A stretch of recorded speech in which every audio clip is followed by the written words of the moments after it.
much better day of everybody handling the tempo, handling the heat, handling everything that we're asking them to do. I thought we practiced like champions today. You know, we got to keep doing it, but it was a very good day in regard to that.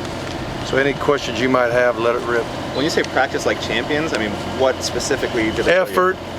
Effort, focus, energy level, just doing what you're coached to do, down after down, trying like, I mean, it was not perfect by any means. We had too many penalties today. We had some issues on assignments. You'll always have that when you rep 2 and 3 teams, but I know what it looks like to have the type of practice where you're going to get better every day, and today was one of those. Yesterday was close, but today was. Mark, Braxton Berrios came in as a freshman here and did some really good things. Third down, big third down option. Yeah. Just what do you see from him early on? Yeah, I mean, he'll be an every down option. With the tempo we're going to want to go at, I'm hoping to be 2 deep at 3 receiver sets and 2 receiver sets. And so I see him, you know, I don't see him as a situational guy. He can do anything first, second, third down. Just a matter of, a lot of it's going to be just running a bunch of plays, and when one guy gets tired, the next guy comes in and he starts going. So, but he can do it all. I guess I bet more along the lines. He came up with a lot of big third down catches. He's a guy. Yeah, I'm all for that. Yeah. You know, I mean, whoever. The thing of it is our offense is structured where we don't have him as the main target. He may be the first progression, second or third. Defense a lot of times just dictates where the ball goes if the quarterback does it right. Mark, what have you been seeing from your safeties? I like it. You know, the veterans especially. You could tell a big difference between the young guys and the old guys. Just learning how to disguise coverage better. I mean, there's a cat and mouse game every snap with the quarterback trying to figure out what the coverage is. And the more a defensive safety secondary can disguise it, the tougher it is for the QB to be right. And he makes him hold the ball longer. So the veterans do a great job of that, and the young guys are still learning it. But overall, I think the safeties, the old guys especially, are doing a great job. What are your early impressions on Adrian Colbert? I like him. I liked him since the day he got here, his energy, his maturity. You know, he should be mature. He's been in a great program and came here and could keep pace and in some cases show the way, so he did a good job.